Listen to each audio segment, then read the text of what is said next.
maravilhosa, porque quanto mais você vai tendo comunhão com ela, você vai localizando a palavra, vai detectando.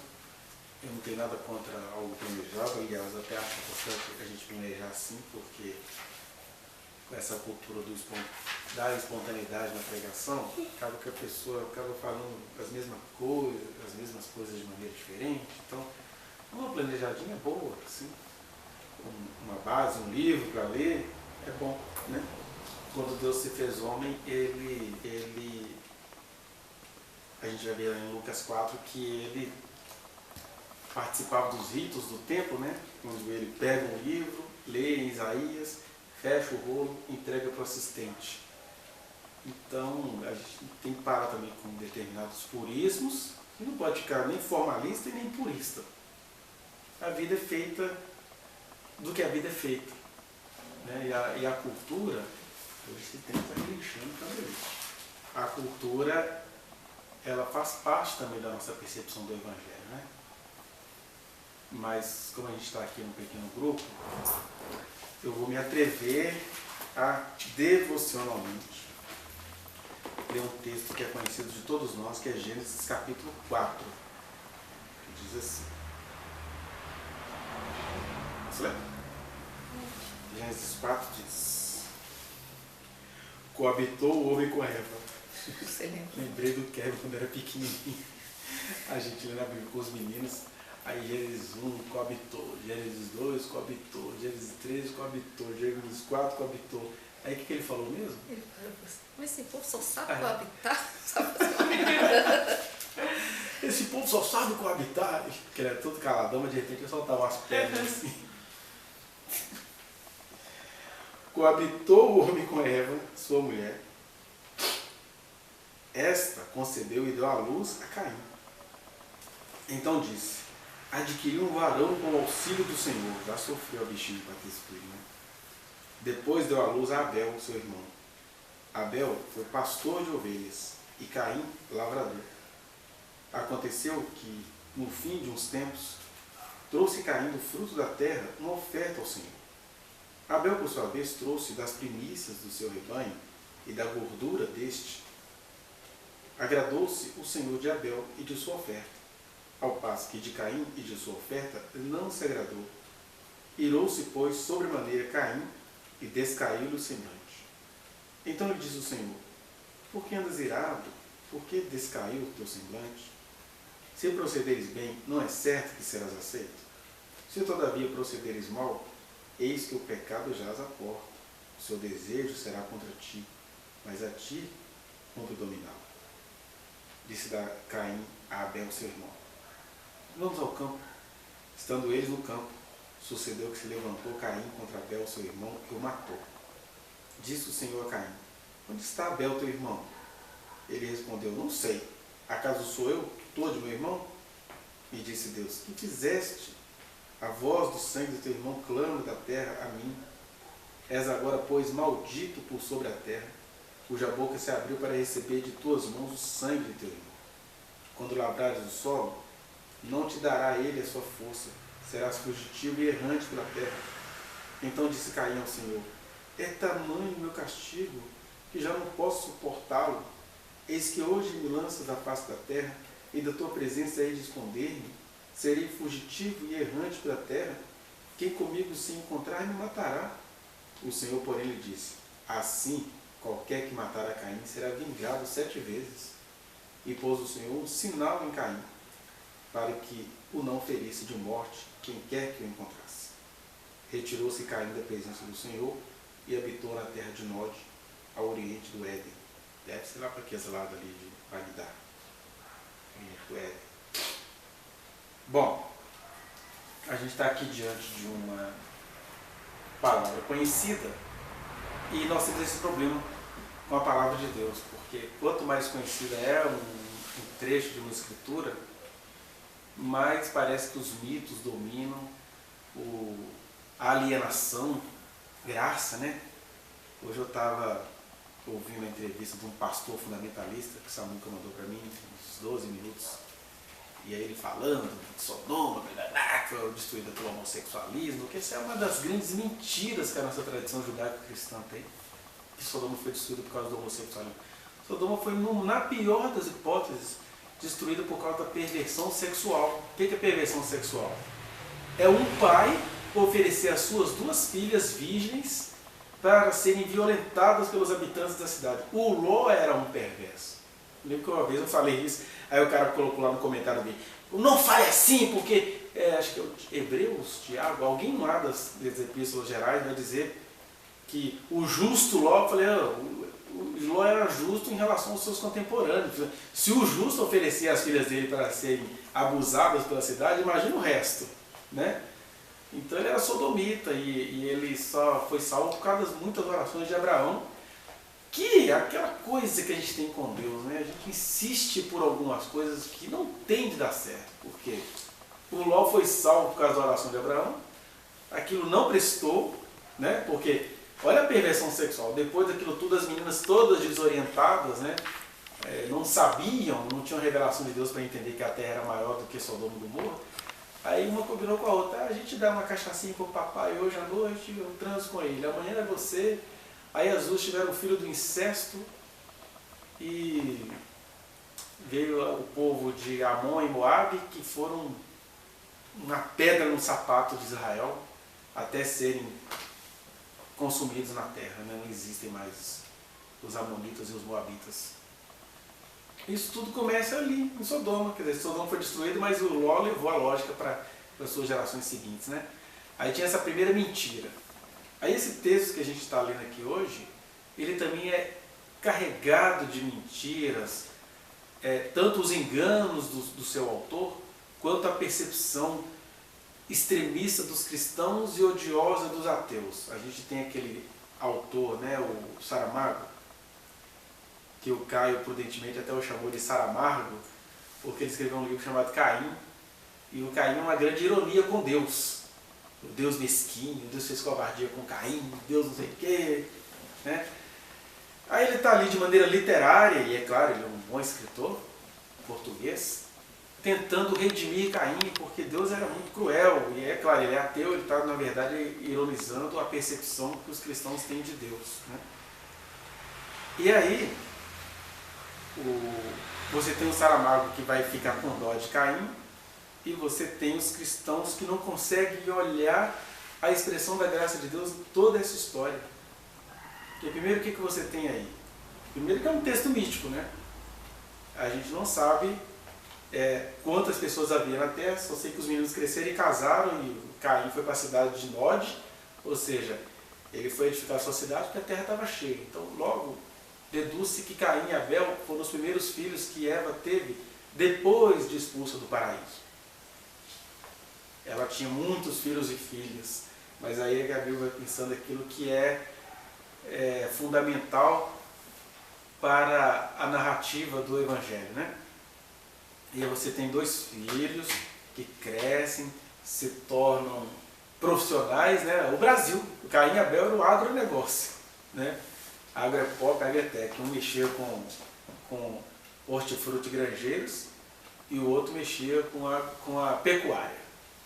Então você tinha ali um negócio familiar de agropecuária e cada um vai oferecer seu sacrifício a Deus. A Record fez uma sériezinha aí, fiquei sabendo pelos alunos dessa semana, que de acordo com a série da Record, o Caim pegou lá um monte de resto de fruta, não sei o que, e deu para Deus. Mentira, isso é mentira de Record, mentira de pensamento cristão. Caim e Abel eram dois filhos de Deus, Deus falava com eles, né?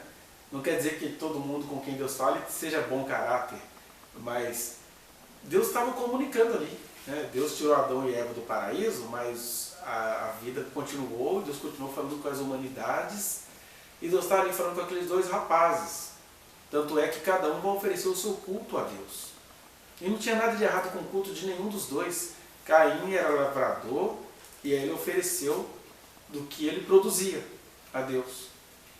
O Abel, ele era uma mistura de devoção com loucura. Porque qualquer pessoa que é normal, a menos que aquilo já vinha sendo uma prática corriqueira, mas qualquer pessoa normal, qualquer criança, eu lembro que eu tinha um galo a gente tinha um galo chamado Suzoca, 1984. E a gente passava fome, né? Tinha dia que eu comia macarrão branco no almoço, e a melhor comida que eu tinha era da Escola Estadual Dr. Eusébio Dias Vicário. A melhor merenda era aquela que eu abominava, era o mingau, mas era o mingau que a escola oferecia, então o que tinha para comer. E aí a gente tinha um Suzoca, que era um galo de estimação, ele estava virando freguês, estava aprendendo a cantar ainda, mas a fome era tão terrível, no governo militar ainda, né? Do João Figueiredo, para quem tem saudades daquela coisa. Aí, a minha mãe, no desespero, ela tinha 5 filhos para tomar conta, né? Para criar, ela matou o Suzoca. E aquilo foi tão cruel, porque a gente perde a emocionalidade do Antigo Testamento, porque nós somos do agronegócio, que é assim. Enquanto a gente está aqui, os animais estão lá morrendo por segundo, e litros e litros e litros e litros de sangue sendo derramados, jogados no oceano por segundo, quando a gente está falando aqui. E como a gente não vê, a gente acha que é só um pacote que a gente vai consumir. Aqui não. Aqui dói no coração você matar aquele cordeirinho. Você imagina, aquela tchutchuquinha, a nossa cachorrinha preta, ela é uma gracinha. Você imagina você tem que oferecer aquilo em sacrifício. Aquilo dói, aquilo é de cortar o coração, aquilo é terrível. Mas isso, começa-se a ter essa percepção depois que isso vira lei, que Moisés vai regulamentar. Porque, na verdade, pensando nas originalidades das coisas, o Abel era uma mistura de santidade com loucura absurda. E aí é que Deus é o Deus de toda a graça. Porque o Caim oferecia a Deus daquilo que ele produzia. Não tem nada, absolutamente nada de errado. E o Abel ofereceu a Deus daquilo que ele produzia. Ele era pastor. Aí ele está assim, cara, o que eu posso oferecer a Deus? Olha a mente doida do cara. Ele vai lá e mata o bicho. Diz que pega das primícias, ou seja, ele pegou o melhor que ele tinha e matou. Vamos parar de pensar cristianamente e vamos pensar pela ética do amor de Deus. Alguém que tem bom senso pegaria do seu melhor e mataria para Deus? Vamos pensar com o nosso pensamento do século XXI. Você acha mesmo que Deus está querendo sacrifício de bicho de estimação seu? Não é? Deus fala isso no Salmo 50. Vocês estão pensando que eu sou chupa-cabra? Que eu estou querendo sangue de boi, de bode, não sei o quê? Oferece isso aí. Vocês oferecem isso porque vocês gostam disso. Deus está dizendo, eu tive misericórdia e recebi isso de vocês. Então o que eu vou falar aqui sobre Abel, Deus disse isso na boca do salmista. Que ele não está nem aí para sacrifícios, para sangue, que ele regulamentou uma maldição a qual a gente se impôs. A gente é maldoso, a gente mata bicho, a gente vive de comer bicho. Eu fico com tanta vergonha do brasileiro se orgulhar que o agronegócio é a nossa fonte de renda. Que vergonha! A gente vive de covardia contra seres inocentes. É feio demais. Mas aí é que está a graça de Deus, porque vem o Abel e consegue pegar o melhor que ele tem e achar que Deus queria aquilo. Bum! Só que no ato dele oferecer um sacrifício, e aí é que Deus é todo poderoso, mas ele é todo amor e toda afetividade, né? Esse bicho doido, cara, esse cara é muito doido. Como assim que ele mata um bicho? Acho que eu estou querendo isso. Por outro lado, a terra ficou em desgraça porque algum tempinho antes Deus teve que matar animais para da pele deles para tirar a pele deles e dar vestimentas para Adão e Eva. Mostrando assim, já no nosso primeiro ato de maldade, os inocentes começaram a pagar, até que viesse Siló, conforme a visão de Jacó, né?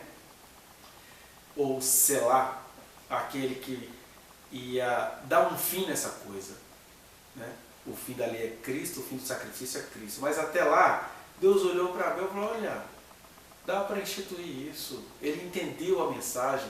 Ele é meio doido, porque o cara para fazer isso, ele tem que ser meio doido. Ele tem que ser meio esquisito. Ele tem que ser meio inconveniente. Que cara esquisito. Mas aí Deus olhou para o Abel, se agradou da oferta de Abel por causa da simbologia dela. Porque aí vem teólogos conservadores assim, Deus gosta de sangue. Lá em Hebreus está escrito que sem derramamento de sangue não há remissão. Ô, gente, o cara consegue pensar isso de Deus mesmo? Isso é só uma afirmativa. Gente, todas as coisas que aconteciam no Antigo Testamento, todos os ritos eram permeados por sangue, e sem derramamento de sangue ali não havia remissão. Né? Tinha até a questão de aspergir o sangue no povo, do sangue nos umbrais das portas, mas isso é a inocência clamando no mundo apodrecido.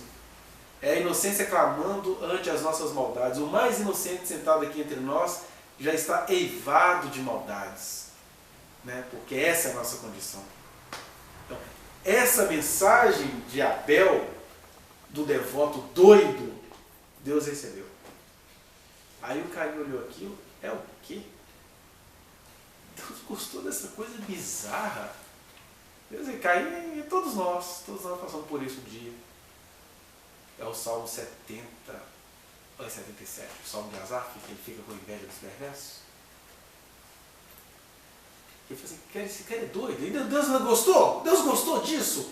Aí você vai ficando amargurado, azedo, porque eu ofereci, não tem nada de errado no que eu ofereci, eu só elogiar essa doideira desse doido, que consegue pegar o melhor que ele tem e matar. Que graça que tem você ver o seu bichinho de estimação morrendo ensanguentado diante de Deus. E a graça de Deus é isso, né? Porque ela recebe a loucura de uns e ela visita o enlouquecimento de outros. Porque Caim não era um cara mau, não. Os dois são filhos esforçados. Deus falava com os dois. Ele ofereceu do que ele produzia. Tem nada de maldade, não. Mas aí, a gente vai ficando maldoso. A gente vai ficando maldoso quando a gente vê que Deus visitou o outro na sua loucura. Né? Que Deus olhou assim. Os fariseus com raiva de Jesus, cercados de publicanos e meretrizes. Como assim? O profeta Ezequiel disse que ele não iria tocar o mundo, que ele seria todo criterioso, que ele ia se casar com mulheres puras. Que o profeta Ezequiel conseguiu profetizar o que ele conseguia profetizar, porque quando Deus viesse, ele ia fazer a pureza com um outro linguajar. Pureza para Deus é estar com aflito, com necessitado, que treme da sua palavra, mesmo que seja esquisitinho. Deus tem gente tão Abel na existência, porque é gente maluca, mas que ama e adora Deus de verdade. E Deus tem gente tão correta quanto Caim, que acaba cultivando uma justiça própria. Ah, não. Não, Deus não gostou do que eu fiz. Alguém vai ter que morrer nessa parada. E é claro, ninguém é tão besta como Caim para matar alguém, mas a gente vai fazendo outras coisinhas, né? Eu, que nunca existi no sentido social do termo, mesmo não existindo, eu já ouvi cada coisa em conversas particulares, tipo, se vira lá! Eu não vou facilitar o seu caminho. Por que esse cara está vomitando isso aqui? Eu falei o que com ele para ele estar falando isso? Está conversando com a pessoa na intimidade, a pessoa, não vou facilitar o seu caminho. Mas alguém está falando de caminho? Ah, você quer conquistar o mundo, rapaz? Você tem que criar uma estratégia, rapaz. Mas quem falou que eu estou querendo conquistar o mundo? Mas é isso, é quando a gente vai ver na graça de Deus sobre uma pessoa que não tem expressividade, que nunca vai ser ninguém, que se for alguma coisa na vida, é só porque Deus quer que seja. Mas alguém vislumbra isso e vem te propor no secreto aqui, você podia fazer o favor de parar de falar? Era o Caim falando com Abel. Dá para parar de sacrificar? Olha, isso que você faz é muito esquisito, velho. Ninguém faz isso, não. E aí Deus olha para aquilo, entendeu aquilo, não está elogiando nada a não ser o significado daquilo que você faz, das coisas que você leva a sério. Mas isso emula os Caíns que existem dentro de nós. Né? E todos nós podemos passar por isso. Então é muito fácil a gente virar Caim. Aí o Caim olha para aquilo tudo, começa a ficar, quer dizer, ele de um bom moço que ofereceu a Deus aquilo que ele produziu, ele começa a virar um ser macabro. Deixa eu planejar, eu preciso tirar isso, porque como assim é um sentimento infantil, nós temos isso em relação à nossa mãe, né? Como assim que Deus gosta mais desse cara do que de mim? Não, Deus não gosta mais desse cara do que de você. Ele só elogiou um sacrifício que ele ofereceu. Por isso que Deus fala para Caim, Caim, se você proceder bem, você não sabe que você vai ser aceito?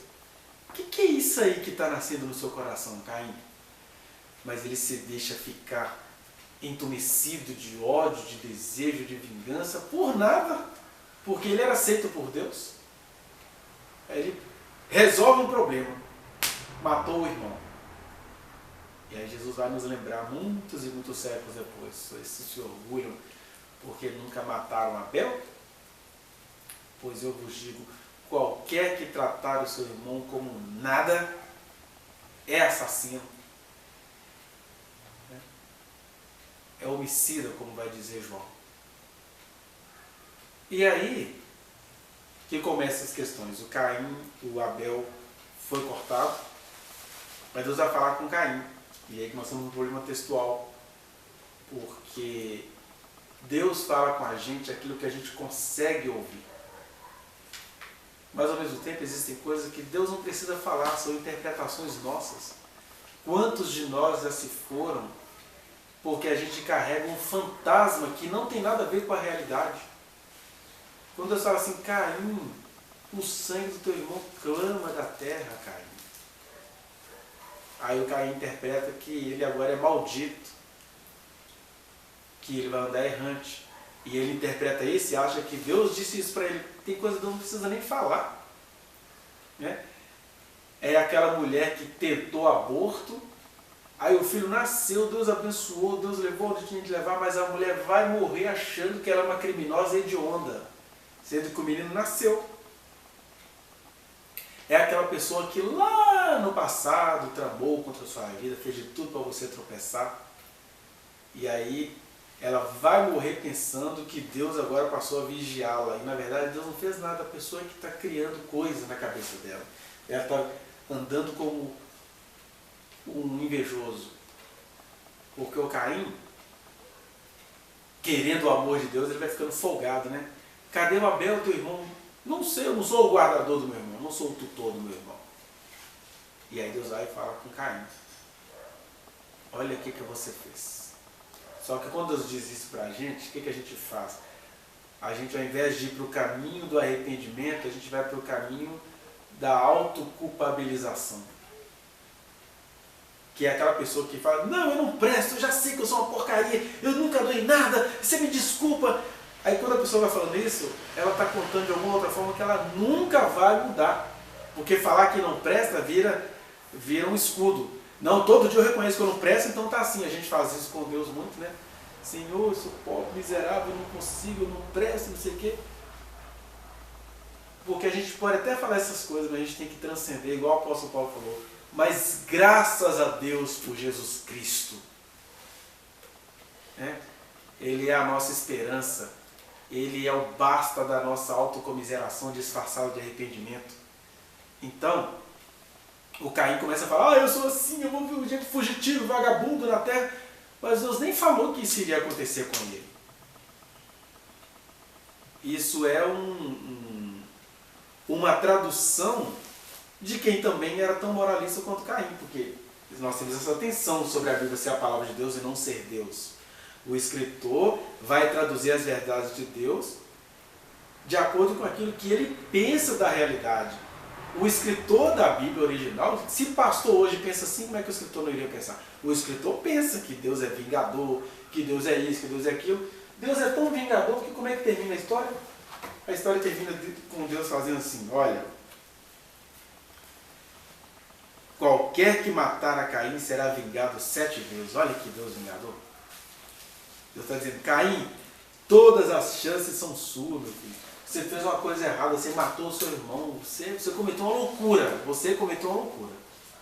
Mas tem uma coisa, quem tentar te matar usando isso como desculpa, vai ser castigado 7 vezes.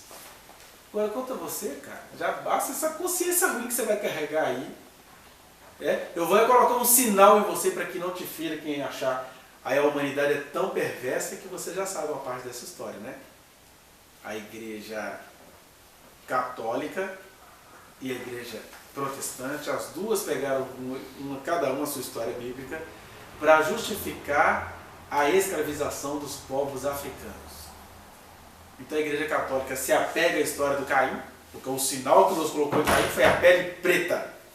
E nós acabamos de ler que não tem nada a ver com pele, é um sinal sobrenatural, é alguém que Porque é aquela história, né?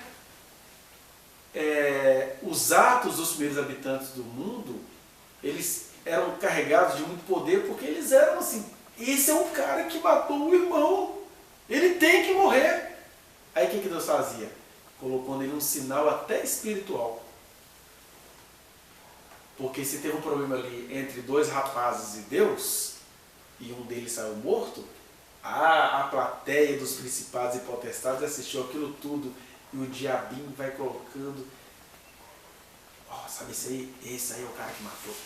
Já se praticava ocultismo, já se praticava inveja, já se praticava quiromancia, adivinhações, etc. Então, quando essas pessoas viam alguma coisa nele, aterrorizavam-se. E não tem nada a ver com coisas aí de cor de pele. Tem a ver com um sinal espiritual. Igual a marca do cordeiro que o João viu no Apocalipse. Uns carregam a marca do cordeiro. Alguém aqui que é do cordeiro está com a marca do cordeiro na testa? É visível? Não. A marca do cordeiro é que quando Deus tem de fazer a obra dele, ele te leva a lugares, ele traz pessoas aqui. É uma marca que ela não é palpável, ela apenas se impõe. Aí Deus colocou essa marca em Caim para dar amor, para dar vida, para dar graça, para dar livramento. Mas é isso, né? Deus dá vida, Deus dá graça, Deus dá livramento, e o Caim é Caim. Caim, por nunca se perdoar por ter matado o seu irmão, ele vai se tornando fugitivo, vagabundo, e vai para a terra de Nod, indicando assim, e as origens da Babilônia estão lá no Caim. Ele vai construindo a vida, que é uma bobeira, né? Porque olha a chance que a gente não consegue entender. Deus está falando com o cara depois de ele ter matado o irmão dele. Deus está falando com ele, olha que chance maravilhosa. Mas a nossa desgraça é tão terrível ante a graça de Deus que até Deus falando com a gente não vê nele a nossa única chance. Aí começa-se a religião de Caim, porque Deus está falando com Caim. E Caim é que se torna fugitivo e vagabundo na terra. Porque Deus estava ali, ele não precisava se tornar fugitivo e vagabundo. Vagueante, edificador de cidades. Né? A gente faz muito isso com Deus, né? Deus fala com a gente eu vou morrer porque o Senhor me visitou. Meu Deus, mas se Deus te visitou, por que você vai morrer? A gente vai ver isso no Antigo Testamento todo, né? Aí se Deus se revela em imponência, Ele é um Deus muito distante. Se Deus se revela em imanência, na Galileia, conversando com gente de menor confiança, que Deus escreve. Vê se isso é Deus! Vê se Deus é assim! Essa semana eu estava ouvindo um podcast da BBC, eu não tinha pensado nisso. Que um dos achados teológicos, e por que não dizer científicos, que eles descobriram é que os primeiros povos, né, romanos, greco-romanos, eles estavam explicando de onde que vem essa história da veneração da Virgem Maria. Por que a Virgem Maria se torna uma necessidade para a igreja da Idade Medieval? É porque uma das acusações que pesava contra Jesus é que ele era o FDP. Porque a coisa não era muito comentada, mas assim, todo mundo sabe que José não é o pai de Jesus. E ninguém engole essa história de Maria Virgem, não. Então, se Maria teve Jesus antes de casar com José, ela estava em prostituição na cidade. Ele é filho de uma prostituta. O Deus que vocês adoram é filho de Kenga. Tá? Aí os cristãos desesperados tiveram que resgatar histórias, aí pegaram a história do Lucas e se apegaram a ela. E é claro, né, tem todo um equívoco histórico teológico ali, porque o Mateus se baseia em Isaías para dizer que a virgem conceberá e dará à luz um filho. Só que a palavra original da virgem, isso eu já sabia desde os meus 16 anos que eu fui cutucar essa história, né? Tem uma palavra hebraica que virgem, que está ali na nossa Bíblia, não é virgem, é moça jovem, que estava assim, porque ela teve que cuidar daquela menina, mesmo assim ainda sobrava energia para ela ficar indo nas casas, fazer fofoca, não sei o quê. Aí um dia, a gente estava num culto à noite, mas essa mulher começou a falar umas línguas estranhas, apontando o dedo. Eu estou assim, eu estou achando que Deus está querendo falar com o pastor Wellington e essa mulher está brigando com Deus. Eu que não tenho dom dessas coisas, só tenho dom de deduzir mesmo. Aí eu também não gosto de ser delegado, não. É porque tem coisas que são tão na cara que não é possível que você não vai perceber. E ela estava falando com muita língua e aquela coisa. Então assim, essa mulher está brigando com Deus porque ela não quer entregar a palavra para alguém que Deus está mandando ela entregar. E é alguém que ela considera muito importante. Só tem um problema. Nisto consiste o pecado dela. Porque ela está brigando com Deus para não entregar a mensagem para uma criatura. Aí acabou o culto, eu fui lá, fulaninha. O que estava acontecendo? Ô, irmão Leleco, não é possível. Não que Deus estava mandando eu falar isso para o pastor tal. Eu falei, mas e aí? Não, eu não ia falar isso. Olha, eu respeito muito esse homem. Eu não posso falar uma coisa dessa para ele. E diante da igreja, num culto à noite, Deus está mandando falar isso para ele. Não, não pode. Eu não aceito isso. Eu fico olhando para a cara dela, tá vendo? Por que você acabou tendo essa menina toda quebrada? Porque a pessoa enfrenta Deus, velho. São os Caíns. Tão devotos quanto loucos. Por quê? Se o Abel era doido, igual um monte de profeta que recebe a palavra de Deus para falar contra o presidente da república, e eles brigam, vê tudo errado. Eu lembro uma vez, que eu tenho até gravado isso aí, que uma pastora, Dulce Sanderrum, vou falar porque é tudo público. A pastora Dulce Sanderrum, uma mulher piedosa e uma mulher enérgica como essa profeta que eu falei para vocês. E aí Deus deu um projeto social, dá palavras, etc, tá gravando vídeo. Aí um dia Deus deu uma mensagem para ela, eu acho legal a pessoa não ter a percepção do próprio dom que tem. Deus deu uma palavra para ela. Vou te levar no presidente. Aí ela viu o presidente, com o homem da mala, falando coisas ao ouvido dele e fazendo o que ele estava querendo. O que Deus mostrou para ela? Que esse presidente é muito mal acompanhado. O que ela faz com o que ela vê? Gente, vamos orar, esse homem está oprimido, ele precisa da nossa misericórdia. Não, minha filha, Deus te mostrou que esse cara ele é mal acompanhado, ele gosta de ser. Eu estou falando assim porque depois teve uma outra mensageira do Senhor esquisitaça, né? Pastora Nadir, serva de Deus. Que ela falou que Deus já está cansado dessa idolatria dos crentes com esse cara. Vocês não estão vendo que esse homem é todo arrebentado? Um homem carecente, olha, são pessoas simples que tendem a gostar dele. Aí essa foi fiel ao que Deus falou. Né? Porque Deus está falando com o Brasil. Aí tem um site que vai pegando todas as profecias que existem e dá uma torcida assim. Né? Então, nós que ficamos ou com dó de Caim, ou achando que Caim é uma peça horrível, a gente tem que olhar, nós temos que olhar para nós. Quanta misericórdia o Senhor tem tido de nós. As misericórdias do Senhor são a causa de não sermos consumidos. O problema é que Ele vai falando com a gente e a gente vai ficando bicho. Ele vai falando com a gente e a gente vai para a terra de Nod. Ele vai falando com a gente e a gente vai falando contra Ele. E sabe o que acontece quando a gente faz isso? A gente se torna o melhor depositário de espírito maligno. Porque Deus falou com você. E agora você vai negociar com Deus o que Ele falou com você? Negociar no sentido de desrespeitá-lo? Eu não vou entregar isso que o Senhor está mandando, não. Eu tenho que ter sabedoria para entregar isso que o Senhor está mandando. Basta a gente ser fiel. Não, o Estevão morreu. Quem perde a vida por minha causa, achá-la. Se Deus mandou entregar, a gente entrega. Mas aí fica Deus negociando com as nossas condições psicológicas. Né? Então, o que a gente precisa pensar aqui para a gente encerrar? Primeiro, a graça do Senhor sobre Abel foi a mesma graça do Senhor sobre Caim. Não tinha melhor do que ninguém ali, não. Agora, nós temos uma tendência de ficarmos com raiva de Deus quando a gente entende que Ele fez alguma coisa para outra pessoa que a gente acha que seja melhor do que para nós.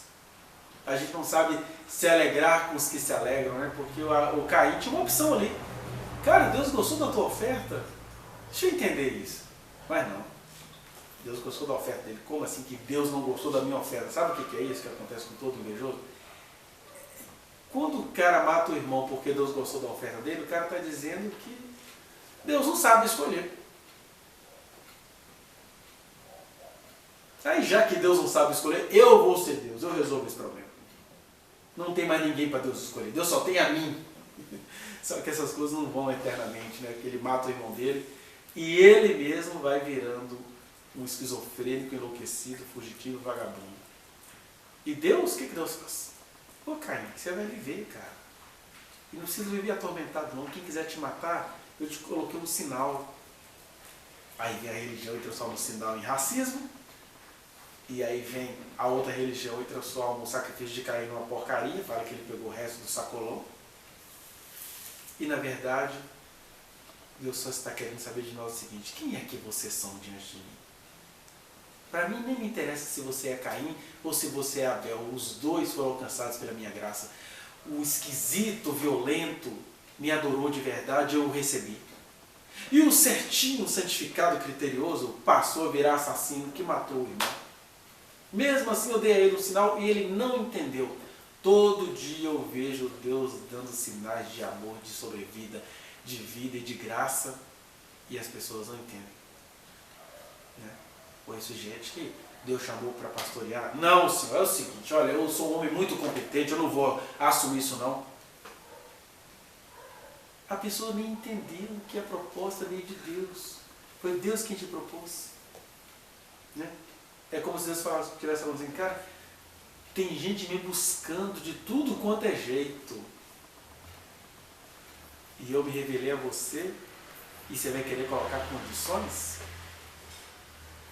Você está me acusando do que eu não sou. Então que a gente entenda isso. Não há pecado que seja imperdoável. O Caim, ele cometeu um pecado que é abominável aos homens. Mas em matar o irmão dele, ele não cometeu o pecado imperdoável. Ele cometeu o pecado. O pecado deixa sequelas. O pecado tem as suas consequências. Só que Deus aparece no meio da consequência e a gente passa a idolatrizar o pecado. Não precisa nem ser assassino, né? Basta ser vítima de uma violência. Todas as semanas no meu consultório eu atendo alguém que está com a vida toda arrebentada porque a pessoa se sente culpada pelo que aconteceu. Ela até entende que ela não tinha controle sobre isso. Ela que fala às pessoas que eu atendo, né? Não tem culpa sobre aquilo. Mas o sentimento de culpa faz a pessoa ir se adoecendo e tendo dificuldade de confiar na palavra de Deus. E aí a pessoa começa a transformar o próprio sofrimento num trono de falta de soluções. Não tem soluções. Não tem soluções. Porque se eu não me sentir culpado nisso, eu prefiro nem viver. É uma tendência nossa. Vocês não acham que o Caim não se culpou de ter matado seu irmão? Se culpou.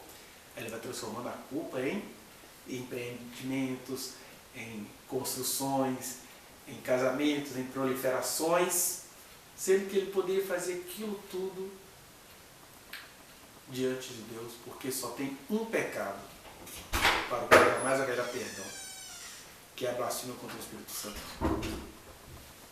E a blasfêmia começa aí. Não no fato de ele ter matado o irmão dele, mas no fato de ele ter ouvido a voz de Deus, ouvido a solução, ouvido que Deus ia protegê-lo, e ele está assim, tá bom, você vai me proteger, mas agora é comigo. Agora acabou. Eu conheço algumas situações, né? O cara foi traído pela mulher lá no passado. Mas desde aquele dia a vida dele acabou. Paf! Correu com a família daqui e vai vivendo amargurado, azedo, só trabalhando, etc. É tipo um Caim. Né? E Deus está aqui não é para fazer a gente se sentir um Caim. Deus está aqui para fazer a gente se sentir um Caim restaurado. Porque a nossa esperança é que Deus fale conosco. A nossa esperança é que Ele nos console. A nossa esperança é que Ele nos faça olhar com outro olhar para essa história de Caim. Deus não amaldiçoou a Caim, nem precisava, porque o Caim mesmo se amaldiçoou. Né? Agora, a gente se amaldiçoa quando, no meio da nossa maldição, a gente banaliza a solução que Deus está trazendo. Né? No meio de uma maldição, a gente amaldiçoa a solução que Deus está trazendo. Aí fica difícil. Aí, nesse sentido, Deus não terá ninguém por inocente. Mas o Caim viveu até quando ele tinha de viver. Protegido por Deus, porque a graça do Senhor não se aparta de nós. Que a gente tenha isso no nosso coração. Que a gente pare de ficar com essas histórias. Ele ofereceu o resto do sacolão. Não é nada disso. A história está aí, é para a gente entender o seguinte, cara, a terra foi ficando maldita, mas Deus sempre esteve presente. Deus sempre esteve presente. E o ser humano é que não entende. E o batismo com o Espírito Santo significa a gente tem que tirar as escamas dos olhos e do Espírito. Porque quando Deus levantou Moisés para falar com o faraó, era Deus presente no Egito. A gente nem percebe isso, né, do ponto de vista histórico. Quando é que sumiu Ísis, Osíris, Danúbio, Horus, todo aquele panteão egípcio? Foi ali quando Deus falava com Moisés, Moisés, eu vim hoje trazer juízo sobre os deuses do Egito. Acabou o panteão egípcio. Mas o Egito continuou. Mas o faraó não entendeu o dia da visitação do Senhor. Israel não entendeu o dia da visitação do Senhor. Os cristãos não conseguem entender o dia da visitação do Senhor. Ninguém consegue nem clamar pela misericórdia, de tanto que estão gostando dos seus ídolos humanos constituídos. Aí, nesse sentido, todos nós somos caídos. Porque os Abéis que fizeram besteiras estão sendo recolhidos. E os Caíns que estão tendo vida e chance de terem relacionamento com Deus, vão se tornando a pior versão de Caim. Vão pegando toda a verdade, toda a energia, toda a tecnologia, toda a ciência, para falar assim, fica aí Deus, que agora aqui é comigo, eu vou para a terra de nós. Valeu aí o sinalzinho que tu me deste, é deísmo, eu sei que o Senhor me deu o sinal, mas me deixou pelos meus próprios caminhos. Eu até prefiro assim. Não vem que esse negócio de estar revelado, já está revelado na Bíblia. São os Caíns. Deus não fala com ninguém, não, já está tudo revelado, porque o cara morre de medo de que Deus fale com ele, porque Deus falar com a gente é comprometedor. Ou seja, o que eu estou dizendo aqui? O Caim resolveu um problema, eliminou o concorrente, mas ele não resolveu o problema anterior a isso, ele tinha um problema com Deus. E olha, a gente não está muito diferente de Caim, não. Nós temos um problemão com Deus. Mas ele nos deu um sinal, o selo do Cordeiro, para a gente ter até a morte para resolver esse problema que é nosso. Dele, só tem a revelação, só tem o entendimento, só tem o crescimento, só tem o livramento. Que a gente seja responsável nesse sentido. Arrependimento é responsabilidade. Eu tenho a chance de ter Deus comigo? Meu Deus, eu preciso me arrepender. Eu não posso desejar uma vida diferente da vida dele comigo, não. Eu acho que essas coisas tinham que estar sendo faladas nas igrejas. A gente não é cristão? Aí a gente inventa profecia, a gente inventa Pentecoste, a gente inventa solilóquios, a gente inventa reflexões, cafés, tudo. Mas ai de Deus se ele se aproximar. Esse pastor, cuja profetisa não quis entregar a palavra para ele, um dia falou, olha, Deus falando no culto do cara, Deus visitando o cara. Aí ele calou Deus, ó, nesta casa tem sacerdote. Isso é Caim. Nessa casa tem sacerdote. E ficou ofendido. Aí no dia seguinte quis botar o cara que entregou a profecia fora de comunhão. Colocou. E desligou da igreja. É isso. É o Caim fazendo zerda. Para não falar a palavra com M. Com a manifestação amorosa do Senhor. Que a gente não seja assim. Senhor, nós te agradecemos pela tua revelação, pelo teu poder, pela tua graça. Livra-nos do laço do passarinheiro. E nem é o diabo esse passarinheiro, não. Passarinheiro somos nós, os nossos corações, as nossas confusões, as nossas carências, a nossa raiva. A gente vigia o dom do outro e a gente não exercita o nosso dom. A gente é todo esquisitinho, Senhor. A maioria de nós jamais vai matar como Caim, mas a gente atrapalha a carreira de tanta gente. A gente atrapalha o caminho de tanta gente. Tudo fingindo de autoridade, de responsabilidade, de questões éticas. A gente só não quer que o Senhor emerja naqueles a quem o Senhor separou. Por isso, Senhor, eu te peço que o Senhor nos encha de vida, de graça, de paz, de alegria, de ousadia, que a gente possa se alegrar com os que se alegram, com os que se alegram por terem recebido de Ti a palavra do Senhor. E que a gente possa chorar com os que choram, aqueles que têm clamado por Ti, que têm desejado a Tua resposta. E às vezes o Senhor nem vai responder porque é Caim e nem sabe, e as pessoas são Caíns e nem sabem. Mas nós Te agradecemos porque o Senhor sabe nos dar o livramento de que precisamos. Por isso eu Te peço, ó Pai, que o Senhor nos abençoe, que o Senhor atenda às necessidades de cada um aqui, Senhor.